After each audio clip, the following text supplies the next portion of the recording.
Hello दोस्तों, चाल पर आपका स्वागत है।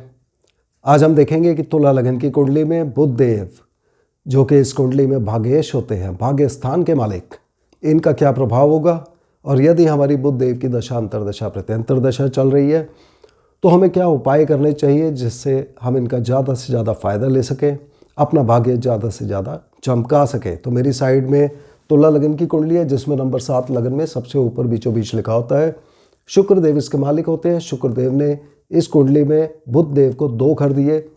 9वां घर जो भाग्य स्थान है, जो बहुत ही अच्छा एक त्रिकोण भाव माना जाता है, जहाँ नंबर 3 लिखा है, और 12वां घर जहाँ नंबर 6 लिखा है, जो कि विदेश का, खर्चे का, हॉस्पिटल इत्यादि का होता है। तो बुध देव को इस कुंडली के अंदर एक बहुत अच्छा भाव मिला, 9वां भाव, और एक भाव जो उतना अच्छा नहीं है, जो खर्चे और कमजोरी इत्यादि दिखाता है। तो बुध देव का प्रभाव समझने के लिए इस भाव को समझना और इस पर ध्यान रखना बहुत आवश्यक हो जाता है।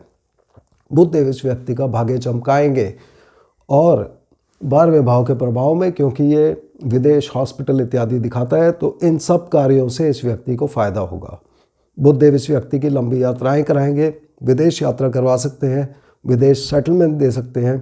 खास करके जब भी दशा अंतरदशा में बुध देव के साथ बृहस्पति देव आए तो विदेश यात्रा की संभावना बहुत ज़्यादा बढ़ जाती है। खास करके जैसे अगर बुध और बृहस्पति की दशा अंतरदशा हो या बृहस्पति बुध की हो, दोनों केस में ये सेम रिजल्ट आएगा।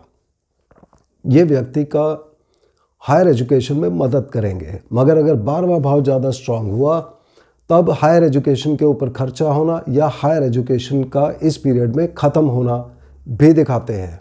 पिता के ऊपर कुछ खर्चा हो सकता है या इस व्यक्ति को पिता के तरफ से कोई ना कोई चिंता लगी रह सकती है। बुध देव इस व्यक्ति को नौकरी में परिवर्तन देंगे, ट्रांसफ़र, पोस्टिंग इत्यादि देंगे, और वो विदेश से या हॉस्पिटल से जुड़ा होगा तो वहाँ पर इनको ज़्यादा फायदा होगा। मगर इसी कुंडली के अंदर अगर 12वां भाव ज़्यादा ताकतवर है, ये खाली है, या बुध देव यहाँ पर स्वयं बैठे हुए हैं, उस केस में अगर बुध देव के नेगेटिव प्रभाव आ रहे हैं, चूँकि 12वां भाव कुछ कमजोरी भी दिखाता है, तो ये इन्हीं सब चीज़ों में कमजोरी देंगे। व्यक्ति की रातों की नींद खराब कर सकते हैं, दांतों में प्रॉब्लम दे सकते हैं, नर्वस सिस्टम रिलेटेड प्रॉब्लम दे सकते हैं, और जो भी व्यक्ति प्रयत्न करेगा हो सकता है उसको बार बार एफर्ट्स लगाने पड़े, पहली बार में काम ना हो। बुध देव इस व्यक्ति को खर्चे देंगे और खर्चे भी बार बार छोटी छोटी चीज़ों पर होते रहेंगे, और ऐसा प्रतीत हो सकता है कि एक ही चीज़ पर 2 या 2 से ज़्यादा बार खर्चा करना पड़ रहा हो। यहाँ पर बुध देव इसको धर्म में और मेडिटेशन में रुचि भी देंगे, और मेडिटेशन करने से इस व्यक्ति को बहुत फ़ायदा होगा। बुध देवता यदि कुंडली के अंदर नेगेटिव इन्फ्लुएंस में है या नेगेटिव प्रभाव में है, तब ये नेगेटिव चीज़ें इनकी ज़्यादा हो सकती हैं।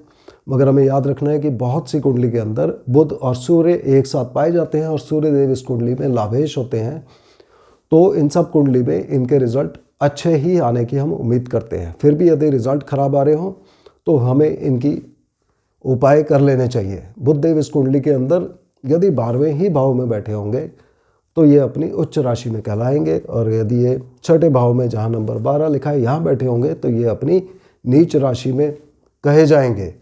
बुध देवता के उपाय के तौर पे हम पक्षियों को दाना दे सकते हैं, और इनका मंत्र ओम बुद्धाय नमः का उच्चारण 108 बार कर सकते हैं। तो मुझे उम्मीद है आपको तुला लगन की कुंडली में बुध देव का असर समझ आ गया होगा। अगले वीडियो में हम फिर मिलते हैं, तब तक के लिए धन्यवाद।